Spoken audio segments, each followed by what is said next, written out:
ఈ రోజే డౌన్లోడ్ చేయండి. మీ ఫేవరెట్ షోస్ చూడండి. జేడీ జగదాత్రి ఇద్దరు ఒకటో కాదో తేల్చుకోవాలి.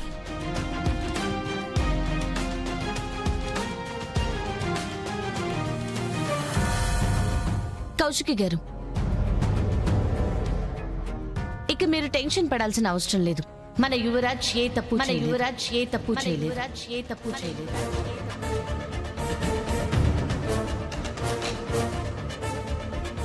ఓ షట్, మన యువరాజ్ అనేసాను కదా. ఎంతైనా మన అనుకునే కదా చేస్తాం. అందర్నీ అలాగే అనుకోవడం నాకు అలవాటు కౌశికి గారు. అలా అండం మీకేమైనా అభ్యంతరం అనిపించిందా?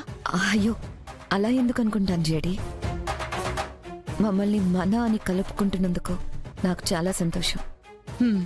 అయితే మన యువరాజ్ది తప్పేం లేదని ప్రూవ్ చేసేసారా? ఇప్పుడే కౌశికి గారు, యువరాజ్కి ఈ కేసుకి ఎలాంటి సంబంధం లేదని తేలిపోయింది. ఆ హత్య చేసింది ఆ బార్ మేనేజర్. అవునా? అవును కౌశికి గారు, వాడే చేశాడని, వాడు తప్పించుకోవడానికి యువరాజ్ని అందులో ఇరికించాడని వాడే అంతా ఒప్పుకున్నాడు.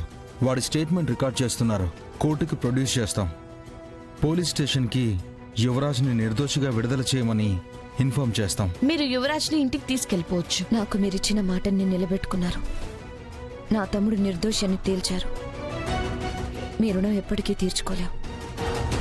చాలా థ్యాంక్స్ జేడీ.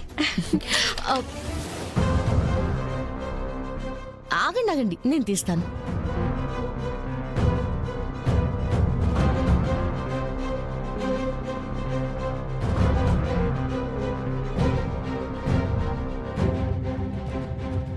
ఇదిగోండి. థ్యాంక్స్.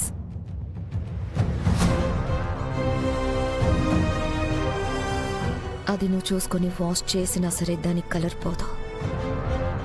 నువ్వు జగదాత్రివి అయితే ఈరోజు ఖచ్చితంగా తెలిసిపోతుంది. లేదా నా అనుమానం అబద్ధం అని తేలుతుంది. కౌశికి గారు, ఇంకేమైనా మాట్లాడాలా? ఏం లేదు జడే. స్టేషన్ పోలీసులకి యువరాజ్ని విడుదల చేయడానికి మీరేమైనా పేపర్స్ ఇస్తారా అని చూస్తున్నాను. ఏం అవసరం లేదండి, మేము ఫోన్లో చెప్తాం. మీరు ఇంటికి తీసుకెళ్ళొచ్చు. సరే, వన్స్ అగైన్ ఇద్దరికి థ్యాంక్స్. ఇట్స్ ఓకే అండి.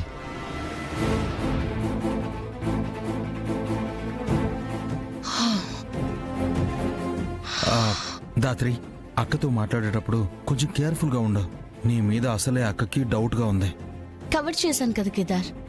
ఇప్పుడు చేసావులే, తర్వాత సంగతి చెప్తున్నాను. సరే, కేర్ఫుల్గా ఉంటానులే. పద, యువరాజ్ రిలీజ్ విషయం స్టేషన్కి ఇన్ఫార్మ్ చేద్దాం.